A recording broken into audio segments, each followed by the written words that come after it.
Alright, so in this video, I'm going to talk about how to use Google Docs properly. This will be a tutorial for people who are either getting started with Google Docs or people who've been using Google Docs for a while, just not correctly. So I'm going to be covering things that are actually pretty straightforward and simple, but at the same time, in many documents that I see, these things are not done properly. So let's get started. So the first thing is going to be this. What most people do when they get started with Google Docs, they go to docs.google.com here, and then they click on blank document to get a new document started. They go here, name the document, hit enter, and then they continue with whatever they're going to do with this document. Now the problem with this is that every time you create a document like this, all of those documents are going to the main folder of your Google Drive. So every time you create another one of these documents, including the one I just did a second ago, it's just going to go here to your Google Drive.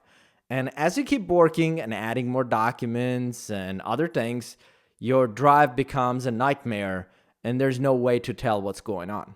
That's why when you're creating documents, instead of doing what I just did, what you should do, you should go to drive.google.com, which will get you to Google Drive. And then you want to create a folder in your Google Drive. So I'm going to go new, folder, name this folder.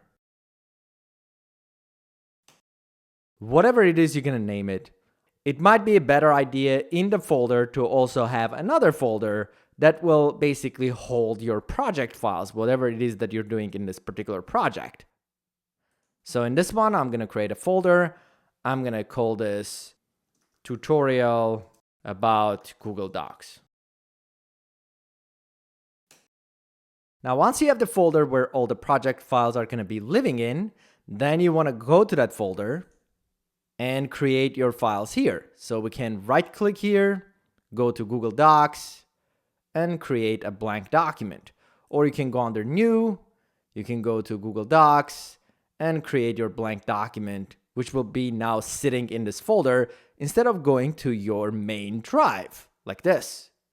So for me, because I already made the files, I'm going to move them to that folder. So I'll grab two of these files, right-click, and do Move To, and go to my folder that I've just created, move here, and now my document should be properly organized so I don't have a nightmare in my Google Drive. So that's the first thing. This one I don't need. I'm going to get rid of that. So now let's get to actual Google Docs. So I'm going to have two docs here. See, this one and this one. And I'm going to be doing the same thing in both. And one of them, I'm going to do it incorrectly. And the second one, I'm going to use to show you how to do things properly. And because I don't want to spend hours typing things, I'm going to be using this Wikipedia article about spreadsheets to copy paste some text to just make this whole process faster. So the first thing I want to do, I want to start by having this top title for this document. So I'll just copy this text, Command C or Control C, go to my document, and I'm going to paste this without formatting, right click, paste without formatting, to just make sure I just have the text for the first one and for the second one.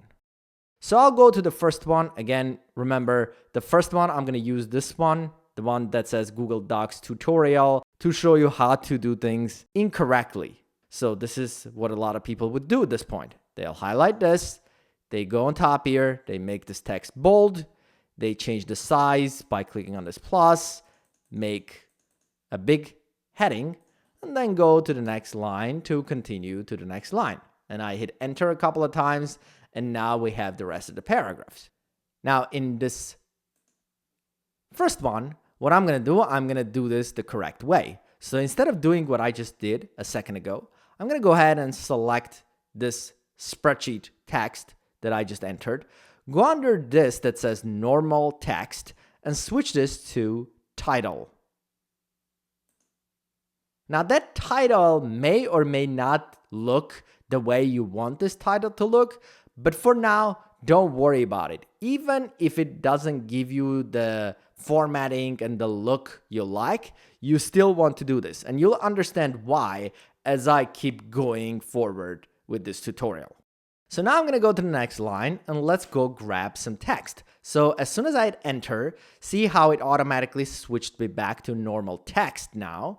So now I could go to my article and just copy a couple of paragraphs here just so that I have some text. Again, my Control or Command C, go back here and right click and paste without formatting. And now as you can see, I got this normal size text for my paragraph. Now I'm going to repeat the same again for the other one. So this is the 2 version. This is the way I'm going to do it correctly. And I'm going to copy this and go to the incorrect one. And here you'll see when I hit enter, I still have this huge text. So I'm going to paste without formatting and you'll see what I have. So at this point, to fix this, I would have to highlight all of this text that I've just created and just basically make it smaller, uncheck bold to get this thing going. Let's move on. So I got this, I'm going to hit enter and I'm going to move it to the next part of this particular article. So I'm going to skip some of these because it doesn't really make any difference for what we're trying to do. I'm going to go to this next section that says usage. Now you'll see that this is our main title on top. Now when I scroll down a little bit, we have this usage section. And then if I keep scrolling down, there is another section similar to that usage, which is our history section. And inside of that history section, we have this subsections that are in there as well. So let's try to create that. So I'm going to start with that usage section. I'm going to copy this. I'll paste this once in this correct version of this, and then I'll go to the incorrect one and do the same. Right click and paste without formatting. There's also a shortcut, as you can see here. Now, in this incorrect version, I'm going to do the same thing, right? I'm going to highlight this. I'm going to make it bigger. Not as big as this one, and make it bold, and go to the next line. Now in my correct version, I'm going to highlight this and switch this to heading 1. So that will be that, and then I'm going to hit enter to go to the next line. So I'm going to now continue. I'm going to go back and I'm going to copy some of this text. I'll just grab one paragraph, copy this, go back and right click paste without formatting. Do the same for the other one. You can probably see where this is going. Go back to this one, right click and paste here. And again, I'm gonna highlight all of these and I need to match this text. So if I click on this text, we'll see it's size 12 and it's not bold. So I'm gonna go ahead and highlight this, change it to size 12. You can also, by the way, click in this box, select 12, or you can type in a box 12. So you could even do things that are not in this list. So let's say you wanted to do size 34, it's not here, but you can still type 34 in the box and hit enter. So I'm just gonna do 12, hit enter, not make it bold, and move on. So again, go to the next line. So I'm gonna continue. I'm gonna speed up some of these parts.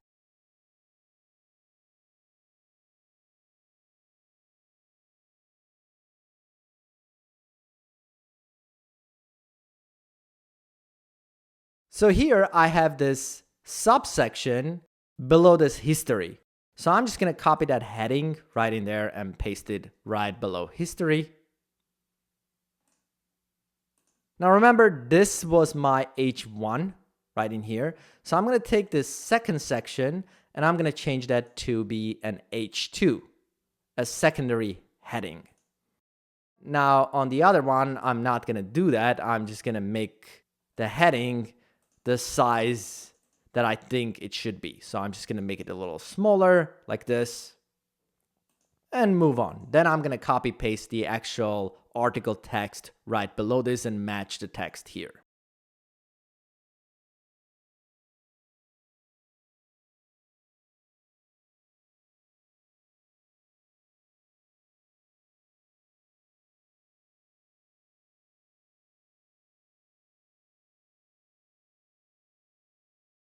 Now this one over here is more like a judgment call. See, this was H2. This might be H3 or might be not a heading at all. And I'll go over by the end of the tutorial how exactly you decide which one it's going to be. So for now, I'll just copy paste it in there. And I am going to do the next heading. So this was H2. I'm going to use H3 for this.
I am going to skip all of these that are pretty much the same thing all over again many times. I'll try to find another large section and use this. Now this should be similar to that history like this.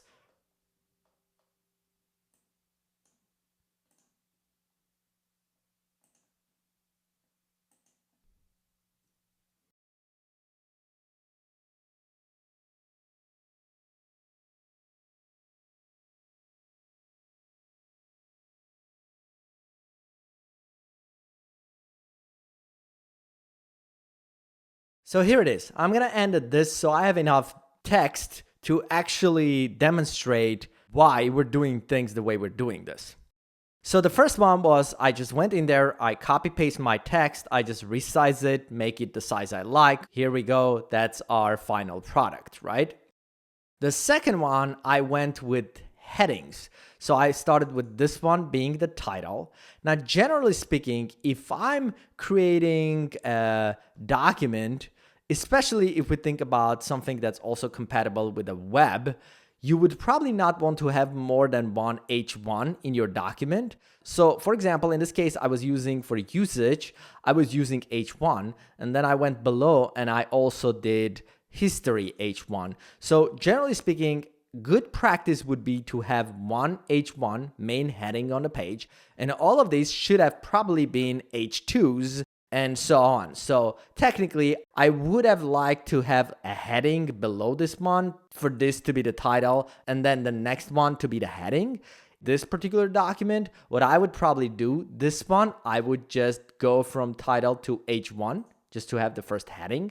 And then I would take all of these and I would change them to H2, like this one, all these large ones, right? This history.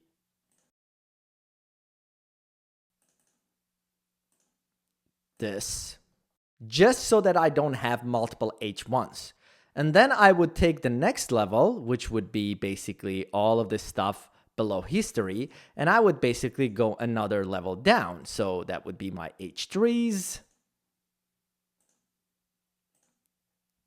And then probably this one would go another level down if we decided that should have been a heading.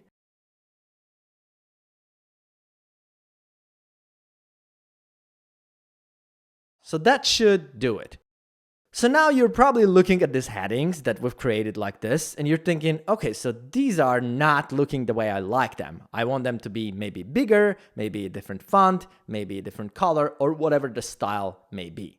So what we do, we actually take that heading we've created, and this one, it would be the H1, and we start changing that heading to the size and the font and etc. we like about it. So maybe I want this to be bold, so I'll click on that. Maybe I like this to be bigger, and possibly a different font too. So that would be now my new heading 1, which generally you should only have one per page, even though technically you could have multiple one of those. Now I'm going to move to the H2 and I'm going to leave this one like this. I'm going to come back to this in just a second. I'm going to go to this next heading, H2, and then style this one. So I'm going to take this one, make it bold, make it a little bigger, change the font to be something else. So let's say I decide I want to go with this. Now I want to apply the same style with the same font, same color, same whatever. Let's actually also change the color for this too. A little bit more gray, something like that. So that would be fine. Now I want to do that same for this history, for the next one down here, concepts, all of those. So instead of me now going to history and doing this all over again, this is what I'm going to do. I'm going to highlight this usage that I did for heading 2. I'm going to go under this heading 2 again, see under this heading 2, and go over this arrow and do update heading 2 to match. So what this is going to do, if I scroll down, you're going to see that all my other heading 2s will automatically match that same styling I just did. I don't have to go and grab those and change their styles one by one to get them to look the way I like them.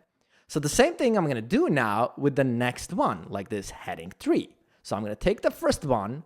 I'm going to style this the way I'd like this to be styled. So I'll make this a little bigger. Change the font. Maybe I'll go a little smaller than that. Maybe you also want underline of some sort, like this. No problem. You do whatever you have to do. Once this is done, the way it's done, you select that. We go under this drop down under heading 3, and we update that to match. And that should now apply to all the other heading 3s on this document without having to go to those heading 3s one by one and change all of those. Now, if you decide to change something on this, maybe you want a different color or something, all you have to do is just go again, one of those. It doesn't really matter which one, by the way. You could do this one instead. And maybe you decided that should have been some sort of color like this. So you do whatever you have to do. You go back to this and update headings to match, and all of your headings are like that. Now let me show you the experience now if I didn't do this the right way.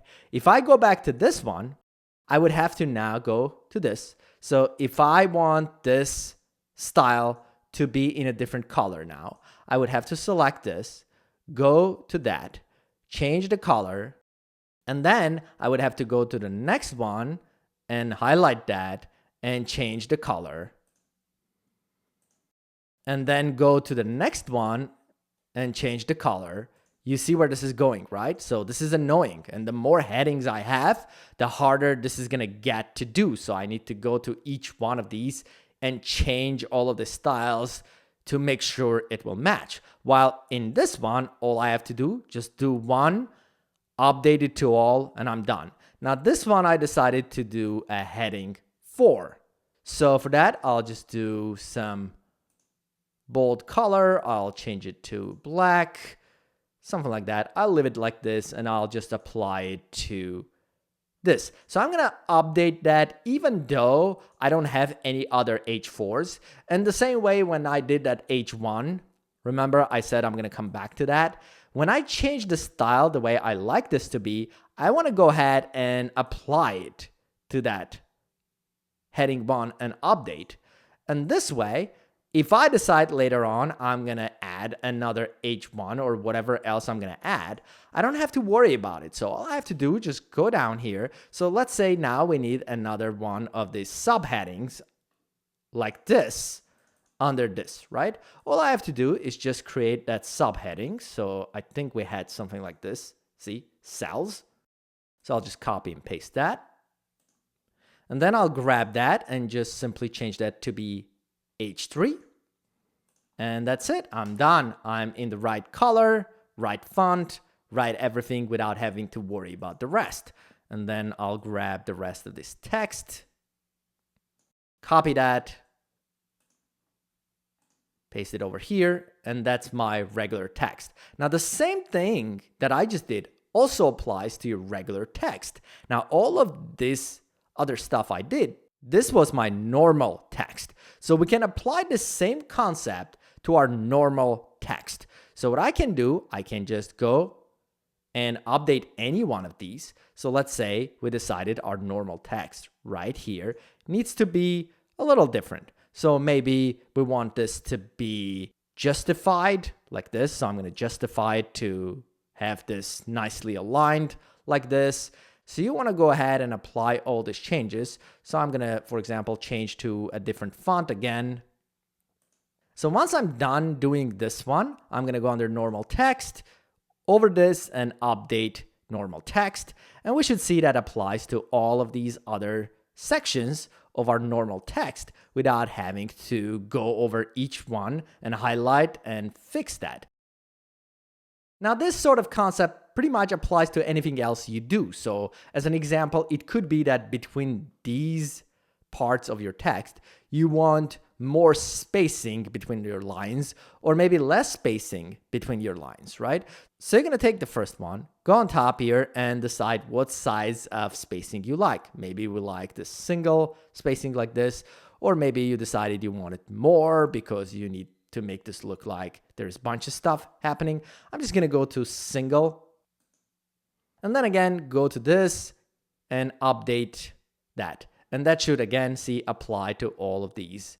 No problem. You might want some extra spacing for each one of these different types of elements. So for example, maybe you want more space between this text and this heading that we have above. So you can highlight this heading, and for that heading, you can decide something like custom spacing. And then I can say that after the paragraph, I want to have, see right now it's set to 4. I want to say I want to have 7. So again, you're gonna have to try this to decide what you like. I'm gonna press OK. So you'll see that's gonna push this a little more down. Now again, if that's what I like, I'm gonna go on top here and then do update heading 3, and all of these will push their paragraphs down a little bit. So that same way, this heading 4 that I did, that creates this extra space above, maybe that's too much space above. I'll select that one, go to this line spacing and do custom spacing on that one. And see, before there's tons of space, so maybe we don't like that. So I'll do something like 4 or something similar to that, hit apply. And then once you got it right, you go under your heading 4 and update to match.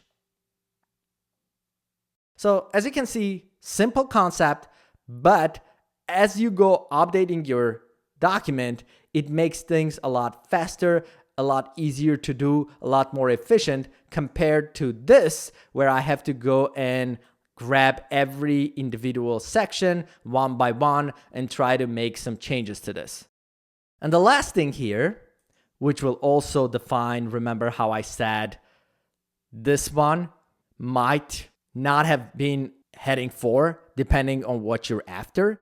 So the way you decide that is by basically generating your table of contents. Now, when you do the document the correct way that we just did, with these headings and the way that I broke it down, we can actually generate our table of contents from this.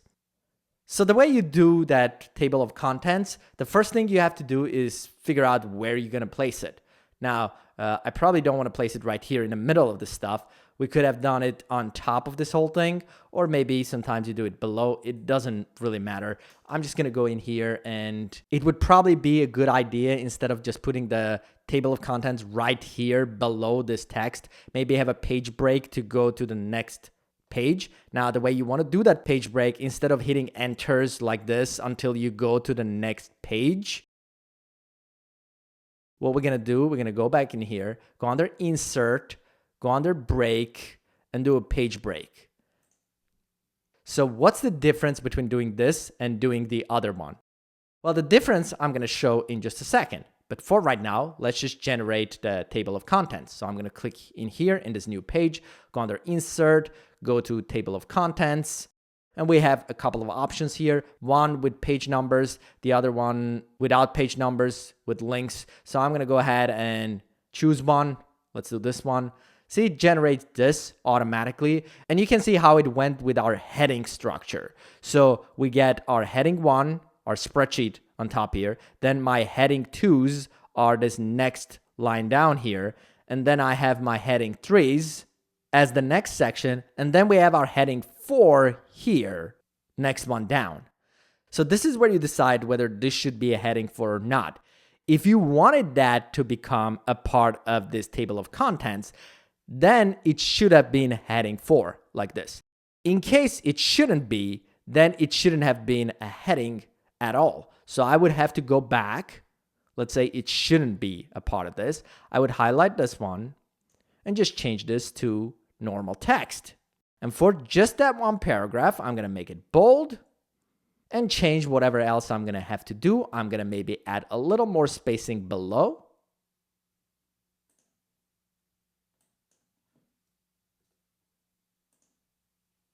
Like that. And then I'm not going to apply this to the rest of the styles because I don't want the rest of my normal text to look like this. And what that's going to do, not because it's not a heading, if I just go back to the bottom to this table of contents and just click refresh, it will just eliminate that from that table. And now we got this. So finally, I want to show you the difference between doing that page break the way I did it and not doing the page break and doing the other way when I keep hitting enter until I go to the next line. So let's go back to this other document and do it the other way. So I'm going to go ahead and do enter, enter, enter, enter, enter until I move to the next page. And then I'm going to generate table of contents, which is not going to work because we don't have it structured correctly. See, that's what I got. It doesn't work. What I'm trying to show you at this point is what's the difference of doing the page break that I did and doing this. So let's say now we want to add some new text to this text on top. So I'm going to go in here and copy some more text from here.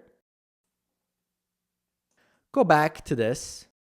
Go right below this. Right click and paste without formatting. Now, as I scroll down a little bit, see how this thing was pushed down because what's basically happening, it thinks that this is a part of our flow of the text. So now I have to go back and manually remove these extra spaces to basically have this in the right place.